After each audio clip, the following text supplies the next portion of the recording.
नमस्कार दोस्तों, आपका अपने चैनल मनोज गुप्ता एकेडमी में आपका स्वागत है।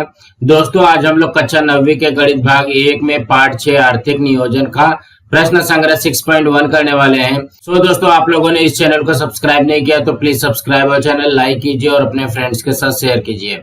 दोस्तों, बाकी विषय के भी प्रश्नोत्तर के वीडियो बना करके अपलोड किया गया है, उसका लिंक आपको डिस्क्रिप्शन बॉक्स में दिया गया है, आप लोग वहां पर जाकर के देख सकते हैं। तो आइए अब हम लोग चालू करते हैं प्रश्न संग्रह 6.1 का बेसिक पार्ट। ये है पार्ट 6 आर्थिक नियोजन। इसमें हम लोग क्या क्या सीखने वाले हैं। आर्थिक नियोजन का परिचय, मतलब आर्थिक नियोजन होता क्या है, बचत और निवेश क्या होती है, कर संरचना क्या होती है और आयकर गणन कैसे करते हैं। तो कहने का क्या मतलब, आर्थिक नियोजन का परिचय मतलब ये हमको यहाँ पे समझना है कि आर्थिक नियोजन होता क्या है। बचत और निवेश, बचत का मतलब हो गया सेविंग करना और निवेश का मतलब हो गया इन्वेस्टमेंट करना। कर संरचना का मीन्स क्या हो गया कि जो हमारा टैक्स लगता है वो टैक्स किस तरीके से लगता है, ये हम यहाँ पे सीखेंगे। और आयकर गणन, आयकर का मतलब क्या हो गया इनकम टैक्स। यहाँ पे क्या आएगा, ये हो जाएगा हमारा इनकम टैक्स। इनकम टैक्स को किस तरीके से कैलकुलेट किया जाता है, उसको किस तरीके से गणना किया जाता है, इस पाठ में हम लोग ये सब सीखने वाले हैं। तो सबसे पहले क्या दिया गया है, आओ चर्चा करें। अनघा क्या बोलती है, हम संगणक खरीदे क्या। संगणक का मतलब क्या हो गया कंप्यूटर, हम कंप्यूटर खरीदे क्या। तो इसकी मम्मी क्या बोलती है, इसकी माँ क्या बोलती है, हाँ खरीदना है पर अगले साल खरीदेंगे, अगले वर्ष खरीदेंगे। फिर से अनघा बोलती है लेकिन इस वर्ष क्यों नहीं। तो उसकी माँ बोलती है उसका मूल्य कुछ कम नहीं होता है। इसका मतलब क्या हो गया, जो कंप्यूटर होता है उसका मूल्य ज्यादा होता है। तो अनघा क्या बोलती है, मतलब पैसे बचाने पड़ेंगे ऐसा ही ना। तो माँ बोलती है हाँ। तो कहने का क्या मतलब है, यहाँ पे कंप्यूटर की अगर कोई भी मूल्य देखी जाएगी तो कम से कम 40,000 रुपए की होती है। तो कंप्यूटर इंसान तुरंत का तुरंत नहीं खरीद सकता है, उसके लिए कुछ उसको पैसे बचाने पड़ेंगे। मतलब उसको क्या करना पड़ेगा, उसको सेविंग करना पड़ेगा, बचाना पड़ेगा, पैसे बचा करके रखना पड़ेगा, उसके बाद में वो खरीद सकता है। हमारे आसपास इस प्रकार की अनेक बातचीत कानों में सुनाई देती है। अब यहाँ पे क्या दिया गया है, हर व्यक्ति को अपनी विविध जरूरतों को पूरा करने के लिए पैसों की आवश्यकता होती है। इसलिए वर्तमान की अत्यावश्यक जरूरतों को पूरा करके अन्य आवश्यकताओं को पूरा करने के लिए प्रत्येक व्यक्ति पैसा बचाने की कोशिश करता है। इसी को हम बचत करना ऐसा कहते हैं। तो कहने का क्या मतलब है, हर एक इंसान की जरूरत होती है, जरूरत को पूरा करने के लिए क्या लगेगा, पैसा लगेगा। अत्यावश्यक जरूरत जो रोटी कपड़ा मकान, ये 3 चीज तो सबसे ज्यादा जरूरी है। उसको पूरा करने के बाद में जो आवश्यकता को पूरा करने के लिए क्या करते हैं, पैसा बचाते हैं। और उसी पैसा बचाने को क्या कहा जाता है, बचत करना ऐसा कहा जाता है। इसको क्या कहा जाएगा, सेविंग करना, बचत करना। बचत सुरक्षित रहे तथा इसमें वृद्धि हो, इसलिए उसे हम जमा करते हैं अथवा जमीन मकान आदि अचल या स्थिर पूंजी खरीदते हैं। इसी को निवेश करना भी कहा जाता है। निवेश करना का मतलब क्या हो गया, इन्वेस्ट करना। इसको क्या करना, इन्वेस्ट करना ऐसा कहा जाता है। हर एक निवेशक आवश्यकता अनुसार रकम खर्च करता है और शेष रकम की बचत करता है। वैसे ही बचत की हुई रकम या राशि पूर्णतः सोच समझ करके निवेश करता है। इसे ही आर्थिक नियोजन कहते हैं। संपत्ति या आय वृद्धि तथा सुरक्षितता आर्थिक नियोजन के प्रमुख प्रयोजन है। इसका मेन उद्देश्य है, पर्पस है। क्या है इसका पर्पस है, क्या पर्पस है कि जो भी निवेशक रहेगा, जो भी इन्वेस्टर रहेगा, जो पैसा इन्वेस्ट करने वाला रहेगा, वो क्या करेगा, अपने आवश्यकता के हिसाब से पैसा खर्च करेगा और जितना भी बचा हुआ रकम रहेगा उसको क्या करेगा, सोच समझ करके इन्वेस्ट करता है कि हमको कहाँ पे इन्वेस्ट करना है। जमीन में इन्वेस्ट करना है, मकान में इन्वेस्ट करना है, या अचल या स्थिर पूंजी खरीदना है। यहाँ पे देखो कि जमीन जो है इसका दाम हरदम बढ़ते रहता है, मकान का दाम हरदम बढ़ते रहता है। अचल या स्थिर पूंजी मतलब क्या हो गया, जैसे सोना हो गया, गोल्ड हो गया, सिल्वर हो गया, ये सब चीजों में इन्वेस्ट करते हैं। तो इसमें क्या होता है, प्राइस बढ़ते रहता है। प्रत्येक के जीवन में आने वाली अपेक्षित और अनपेक्षित घटनाओं के लिए प्रावधान स्वरूप आर्थिक नियोजन का उपयोग होता है। नीचे कुछ उदाहरण दिए गए हैं। यहाँ पे देखो कि अपेक्षित और अनपेक्षित लिखा है ना। अपेक्षित का मतलब हमको पता है कि ये वाला खर्चा हमको करना है, और अनपेक्षित का मतलब क्या हो गया कि हमको पता ही नहीं है, वो अचानक से वो खर्चे आ जाते हैं हमारे ऊपर। अब यहाँ पे देखते हैं, जो हमको पता है ऐसा खर्चा कौन सा हो सकता है, बच्चों की शिक्षा और उससे संबंधित अन्य खर्च। बच्चों की शिक्षा के लिए खर्चा लगता है, ये माँ बाप को पता रहता है। फिर दूसरा है व्यवसाय के लिए पूंजी, बिजनेस के लिए इन्वेस्टमेंट चाहिए, वाहन खरीदने के लिए, कार वगैरह खरीदने के लिए, मकान बनाना या खरीदने के लिए, और वृद्धावस्था की आवश्यकताएं, मतलब जब इंसान बूढ़ा हो जाएगा तो उस समय की उसकी आवश्यकता के लिए पहले से ही सेविंग करके रखते हैं, ये तो हमको पता होता है। उसके बाद में अनपेक्षित घटना क्या हो गया, जैसे प्राकृतिक विपदा आ गई, बाढ़ आ गया, तूफान आ गया, या जैसे अब भी जस्ट आया था कोरोना आ गया, तो उसमें बहुत सारे लोगों के पास सेविंग था, उसके हिसाब से उन्होंने खर्चा किया। दूसरा क्या है, परिवार के किसी सदस्य की बीमारी, कोई अचानक बीमार पड़ गया, या दुर्घटना से हुई हानि, या आकस्मिक मृत्यु। आकस्मिक मृत्यु का मतलब क्या हो गया, अचानक किसी की मृत्यु हो जाती है। तो ये सारी जो विपदा आती है इसमें भी पैसे लगते हैं, तो इसी के लिए इसको क्या कहा गया है, अनपेक्षित घटना कहा गया है। आर्थिक नियोजन जरूरी क्यों है, इसका जवाब उपरोक्त घटनाओं या अन्य कारणों से मिलता है। मतलब ये सारी चीजों के लिए हमको यहाँ पे आर्थिक नियोजन करना पड़ेगा, या बोला जा सकता है पैसे वगैरह बचा करके रखने पड़ेंगे, सेविंग करना पड़ेगा। आर्थिक नियोजन करते समय कुछ घटक ध्यान में रखना जरूरी है। कौन से घटक को ध्यान में रखना जरूरी है, तो सबसे पहले हमको क्या समझना पड़ेगा कि बचत क्या चीज होती है। यहाँ पे देखोगे आओ जाने लिखा हुआ है बचत, सेविंग। तो पहले में क्या दिया गया, बचत सुरक्षित रखना तथा उसमें वृद्धि होना हितकर होता है। आपकी बचत की हुई राशि बैंक या डाकघर में सुरक्षित रहती है।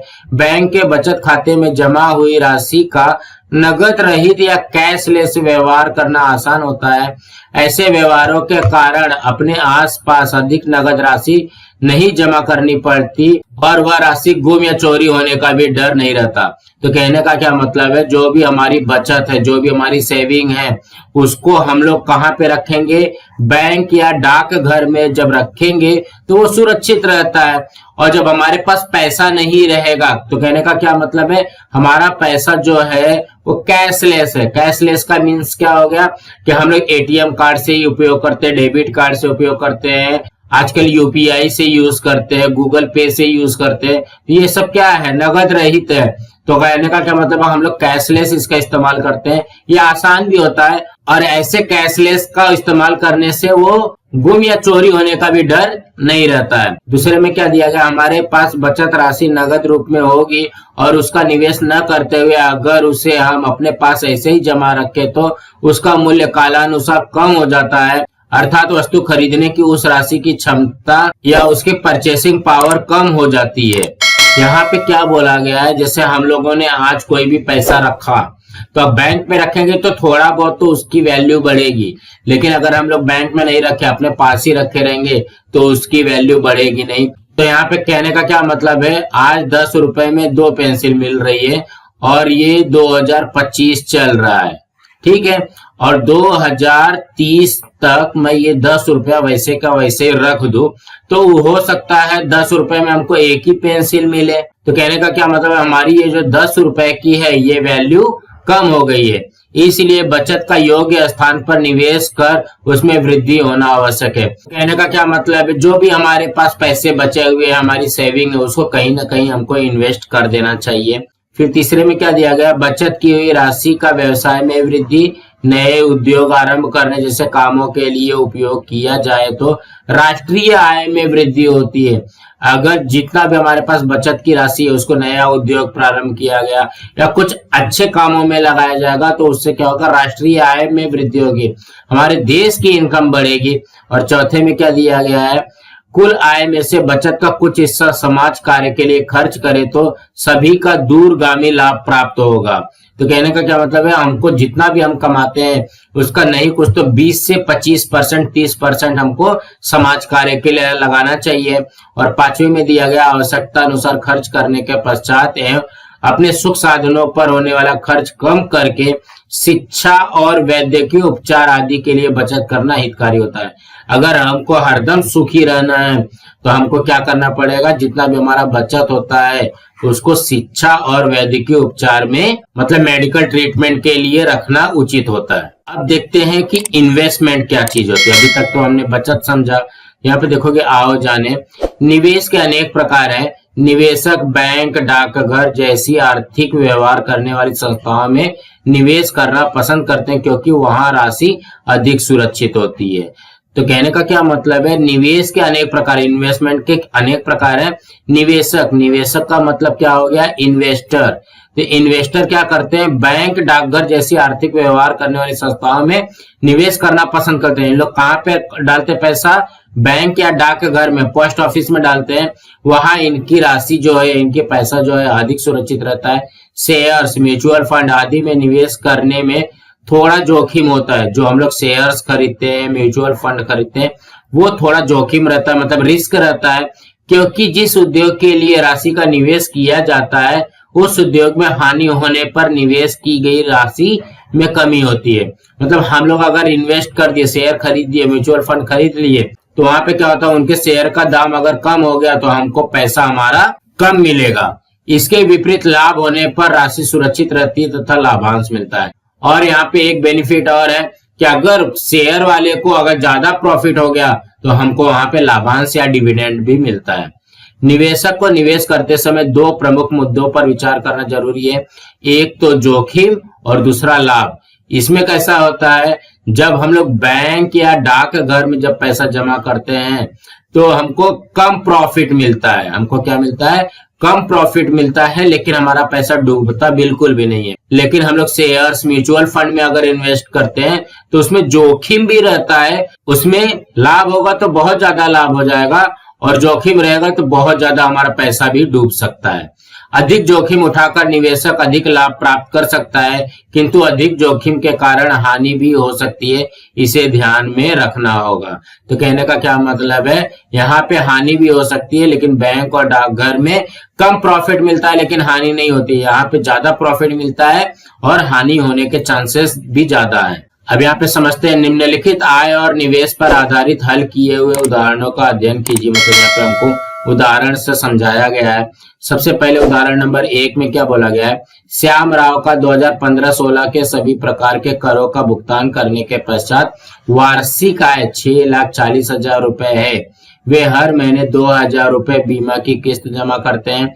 वार्षिक आय का 20% हिस्सा वे भविष्य निर्वाह निधि में जमा करते हैं। आपातकालीन खर्चा के लिए प्रति माह 500 रुपए अलग से रखते हैं। तो वर्ष भर उनके पास खर्चा करने के लिए कितनी राशि शेष रहती है। श्याम राव जो है एक साल में 6,40,000 रुपया कमाता है, मतलब उसकी वार्षिक आय है, इनकम है। वो क्या करता है, वे हर महीने 2,000 रुपए बीमा की किस्त जमा करते हैं। देखोगे यहाँ पे क्या बोला गया है, हर महीने, ये साल का हिसाब है ना। यहाँ पे हम लोग क्या करेंगे, इसमें 12 से गुणा कर देंगे तभी तो आएगा ना। ये हर महीने 2,000 रुपए बीमा की किस्त जमा करता है, तो मतलब यहाँ पे एक साल का पहले निकालेंगे।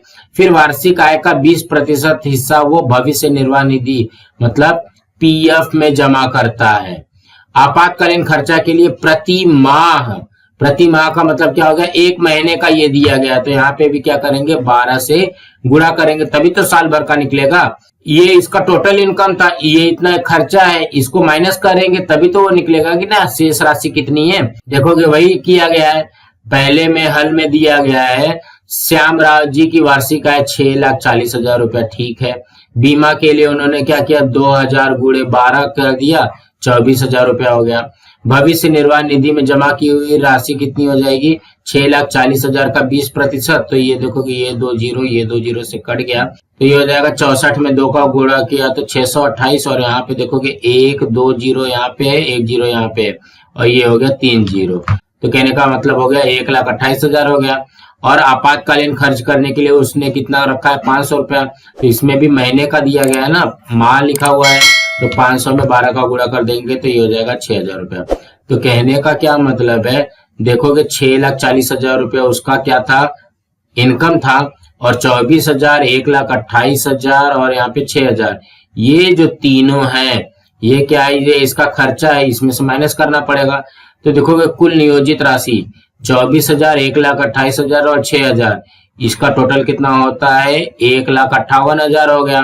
अब वार्षिक खर्च करने के लिए 6,40,000 में से 1,58,000 रुपया माइनस कर दिया तो 4,82,000 रुपया आ गया। इसी तरीके से हमको करना है। तो कहने का क्या मतलब, उसका एक साल का इनकम कितना था और एक साल में उन्होंने खर्चा कितना किया है, ये आप लोग वहां पे माइनस कर दोगे तो आपका शेष राशि निकल जाएगा। दूसरे उदाहरण में क्या दिया गया है, श्री साहा ने 3,20,000 रुपए बैंक में 10% चक्रवृद्धि ब्याज की दर से 2 वर्ष के लिए जमा किए। उसी प्रकार उन्होंने 2,40,000 रुपए कर मुक्त म्यूचुअल फंड में निवेश किए। बाजार मूल्यानुसार 2 वर्ष बाद उन्हें 3,05,000 रुपए मिले तो उन्हें कितना लाभ हुआ और कौन सा निवेश अधिक लाभदायी हुआ। तो देखोगे श्री साहा ने क्या किया है, 3,20,000 रुपए जो है बैंक में जमा किया है 10% चक्रवृद्धि ब्याज की दर से 2 वर्ष के लिए, और दूसरा अमाउंट 2,40,000 रुपया है वो म्यूचुअल फंड में इन्वेस्ट किया है, निवेश किया है, और 2 वर्ष के बाद ही उसको कितना मिल रहा है, 3,05,000 रुपया मिल रहा है। तो उसे कितना लाभ होगा और कौन सा निवेश अधिक लाभदायी हुआ। तो मतलब बैंक में रखना उसके लिए ज्यादा प्रॉफिट हुआ कि यहाँ पे म्यूचुअल फंड में इन्वेस्ट करना ज्यादा प्रॉफिट हुआ। यहाँ पे हमको ये निकालना है। तो सबसे पहले हम लोग क्या करेंगे, बैंक वाला निकालेंगे। तो बैंक में देखोगे चक्रवृद्धि ब्याज से जमा की हुई राशि का ब्याज सर्वप्रथम निकालते हैं। तो फॉर्मूला तो हम लोगों को पता है, चक्रवृद्धि ब्याज बराबर मिश्र धन माइनस मूलधन। तो ये फॉर्मूला ही हो गया। आई क्या हो गया, इंटरेस्ट हो गया, मिश्र धन अमाउंट माइनस ये हो गया प्रिंसिपल मूलधन।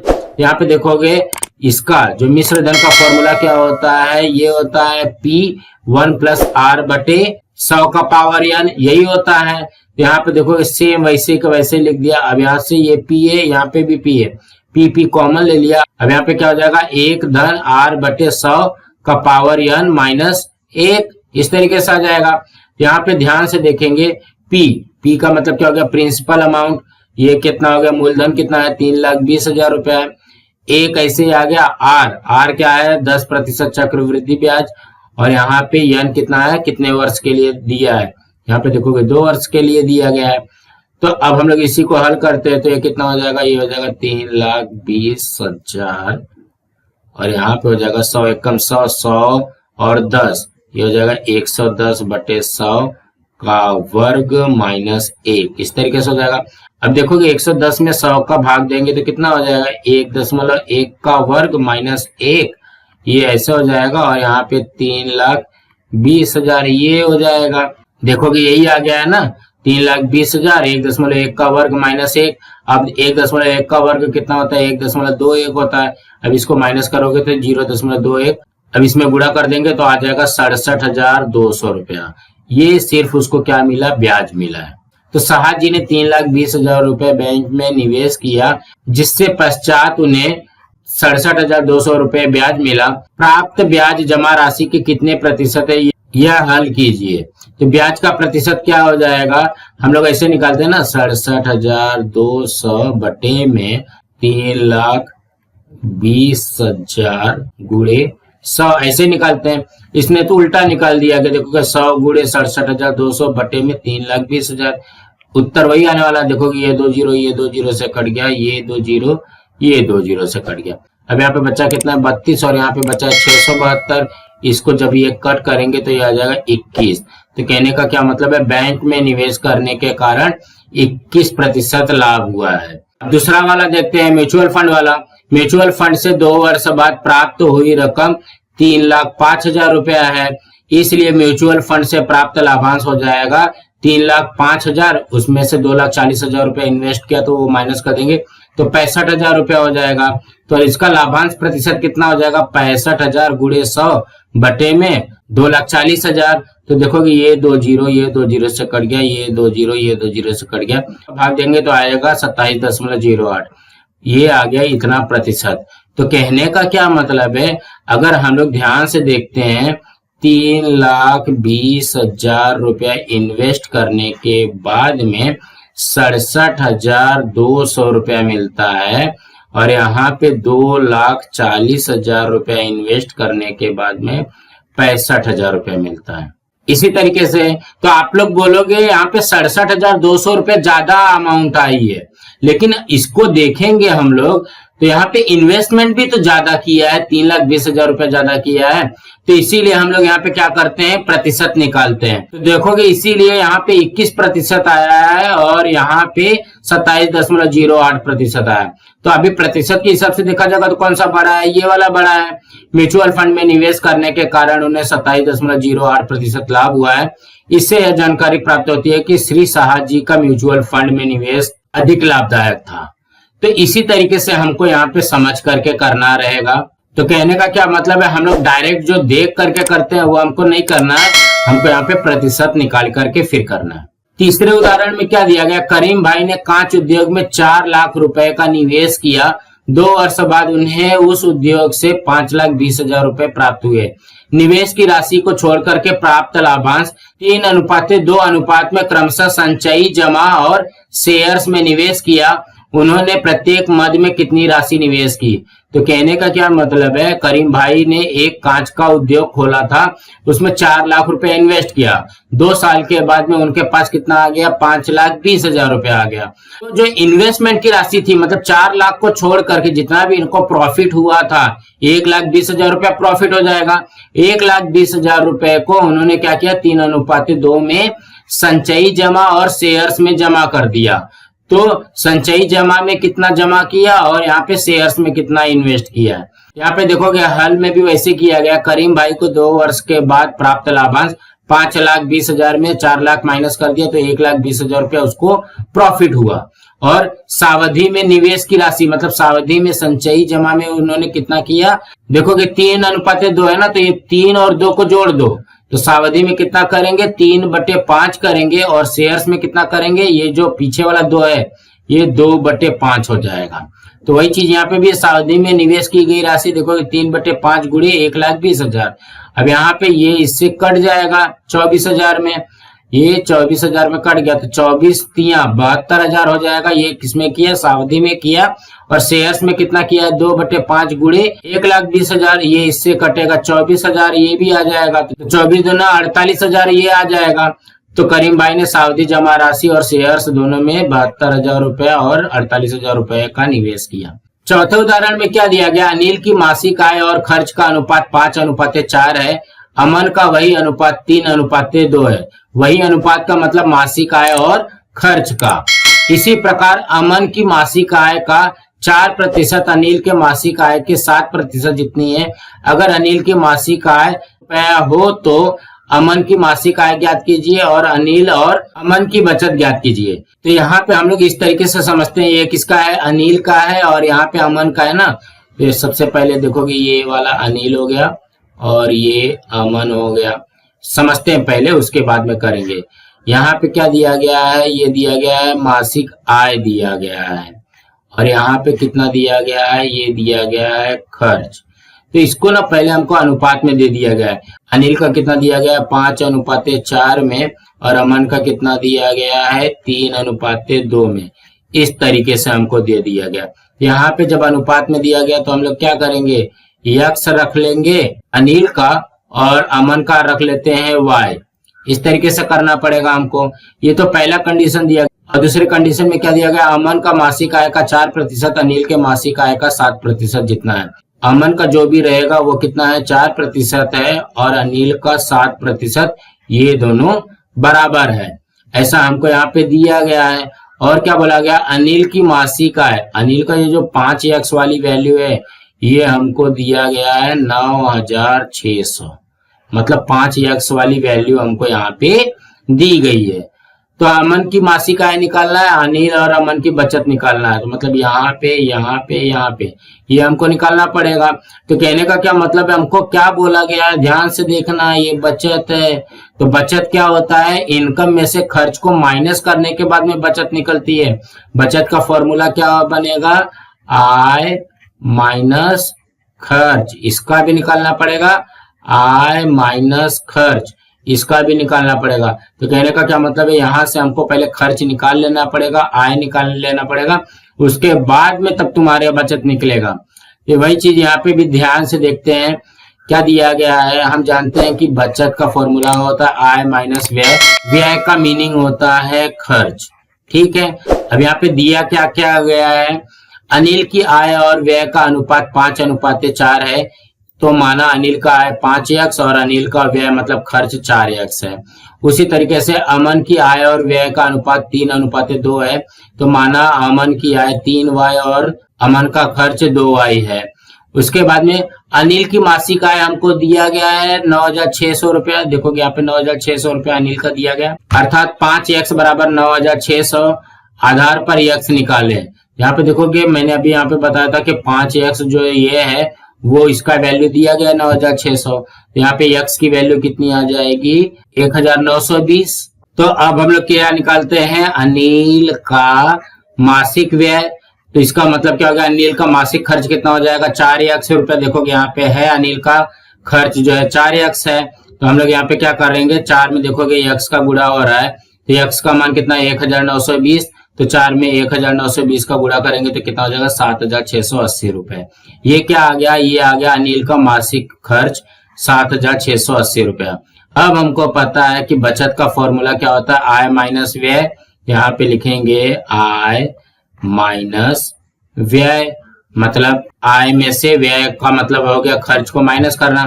तो आय कितना है 9,600, 9,600 माइनस 7,680 को माइनस करेंगे तो कितना हो जाएगा 1,920 रुपया आएगा, यही आ जाएगा। इसलिए अनिल की बचत हो गई 1,920 रुपया।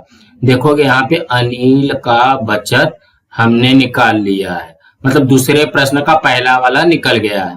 अब हमको क्या निकालना है, अमन का मासिक आय भी निकालना है और अमन की मासिक बचत भी निकालनी है।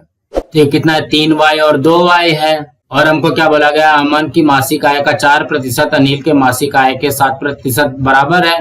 तो यहाँ पे लिखेंगे अमन की आय का 4% तथा अनिल की आय का 7%। देखोगे अमन की आय कितना है 3y है और अनिल की आय 5x बराबर 9,600 है, तो हम लोग यहाँ पे 9,600 डायरेक्ट लिख सकते हैं। यहाँ पे क्या हो जाएगा 9,600 का 7% और यहाँ पे अमन की आय कितना है 3y का 4%, इस तरीके से आ जाएगा।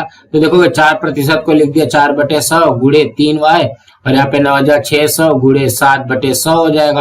यहाँ पे ध्यान से देखते देखोगे यहाँ पे भी बटे में 100 है, यहाँ पे भी बटे में 100 है, ये दोनों एक दूसरे से कट जाएंगे, तो हो जाएगा 4×3=12y और 9,600 में 7 का गुणा कर देंगे। अब यहाँ पे ध्यान से देखोगे ये 12 से गुणा हो रहा है, इस साइड जाएगा तो क्या हो जाएगा भाग हो जाएगा, तो देखोगे 12×8=96, तो ये हो जाएगा 8×7=56 और ये 2 जीरो यहाँ पे लगा दी, तो मतलब ये हो गया 5,600 रुपया। ये किसका मान आया, ये y का मान आया। तो अमन की आय कितना है 3y है, तो 3 में y का गुणा हो रहा है, मतलब 3 में 5,600 का गुणा होगा, ये हो जाएगा 16,800 रुपया। ये क्या आ गया अमन की आय आई, और अमन का खर्च कितना आएगा 2y है, तो 2 में y का गुणा हो रहा है, मतलब 5,600 का गुणा होगा, ये हो जाएगा 11,200 रुपया इसका खर्च हो गया। अब हमारे पास आय निकल गई है, खर्च निकल गया, तो बचत निकल जाएगा। तो आय में से खर्च को माइनस करेंगे तो बचत आ जाएगा 5,600। आ गया हमारा अमन की मासिक आय 16,800, अमन की बचत 5,600 और अनिल की मासिक बचत 1,920 रुपया। अब यहाँ पे कृति 1 में क्या दिया गया, अमिता ने 35,000 रुपयों में से कुछ राशि 4% और शेष राशि 5% ब्याज की दर से 1 वर्ष के लिए निवेश की, मतलब इन्वेस्ट किया, उसे कुल ब्याज 1,530 रुपए मिला, तो उसके द्वारा भिन्न भिन्न ब्याज दर से जमा की राशि बताइए, उसे शब्दों में लिखिए। यहाँ पे ध्यान से देखते हैं, इस तरीके से हमको कृति में बनाया गया है।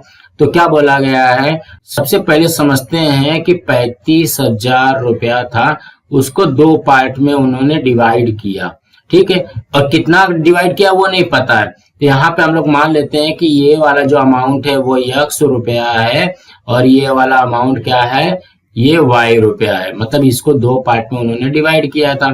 तो वही चीज दिया गया, देखो 4% की दर से x रुपए जमा किए और 5% की दर से y रुपया जमा किए। तो यहाँ पे पहला समीकरण क्या बन जाएगा, x धन y, देखोगे ये भी रुपया में है और ये भी रुपया में है, तो x धन y बराबर 35,000 रुपया ये हमको दिया गया है, तो ये पहला समीकरण बन जाएगा।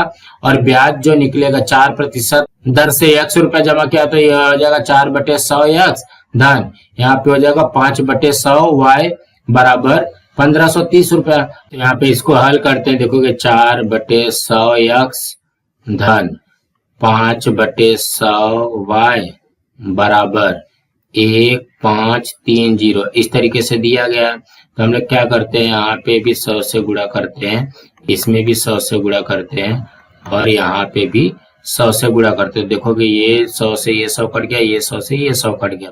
हमारे पास क्या आ जाएगा, 4x धन 5y बराबर 1530 और यहाँ पे 2 जीरो हो जाएगा, मतलब ये कितना हो जाएगा, 1,53,000। ये हो गया समीकरण नंबर 2। और यहाँ पे समीकरण नंबर 1 में क्या है, x धन y बराबर ये है 35,000। ये है समीकरण नंबर 1। अब यहाँ पे देखोगे समीकरण नंबर 1 और समीकरण नंबर 2 में चेक करो सेम नंबर अपोजिट साइन है क्या। जब यहाँ पे सेम नंबर अपोजिट साइन नहीं है तो सेम नंबर लाने के लिए हम लोग समीकरण नंबर 1 में 4 से गुणा कर देंगे। समीकरण नंबर 2 वैसे ही लिखो, 4x धन 5y बराबर 1,53,000 समीकरण नंबर 2। और यहाँ पे हो जाएगा 4x धन 4y बराबर 35 चौक 1,40,000 हो जाएगा। देखोगे 35 चौक कितना होता है, 140 होता है और यहाँ पे 3 जीरो लग जाएगा, ये 1,40,000 हो जाएगा। अब इसको यहाँ पे घटाते हैं, तो यहाँ पे लिखेंगे घटाने पर। तो घटाने पर क्या हो जाता है, चिन्ह चेंज हो जाता है, माइनस हो जाएगा, ये भी माइनस हो जाएगा और ये भी माइनस हो जाएगा। ये आप लोगों को तो पता है, ये वाला कट जाएगा। तो यहाँ पे कितना हो जाएगा, 5y माइनस 4y y हो जाएगा और 1,53,000 में से 1,40,000 गया तो ये कितना हो जाएगा, ये हो जाएगा 13,000। तो y का मान कितना आ गया, ये आ गया हमारा 13,000। अब यही मान समीकरण नंबर 1 में रख देते हैं, x धन y बराबर 35,000। यहाँ पे y का मान रखेंगे 13,000 बराबर 35,000, इस तरीके से हो जाएगा। तो x का मान हो जाएगा 35,000, ये प्लस 13,000 है, माइनस 13,000 हो जाएगा। तो इसको माइनस करोगे तो कितना हो जाएगा, ये हो जाएगा 22,000। तो x का मान आ जाएगा हमारा 22,000। दोस्तों इसी तरीके से समझना था। दोस्तों आज हमारा यहाँ पे प्रश्न संग्रह 6.1 का बेसिक पार्ट खत्म हुआ। प्रश्न संग्रह 6.1 हम लोग अगली वीडियो में करने वाले हैं। दोस्तों आप लोगों को ये वीडियो कैसा लगा, आप लोग कमेंट बॉक्स पे जरूर लिख करके बताइए और इस वीडियो को ज्यादा से ज्यादा लाइक कीजिए, अपने फ्रेंड्स के साथ शेयर कीजिए ताकि उनको भी प्रश्न संग्रह 6.1 का बेसिक पार्ट मिल सके और इस चैनल को सब्सक्राइब कीजिए। नमस्कार दोस्तों।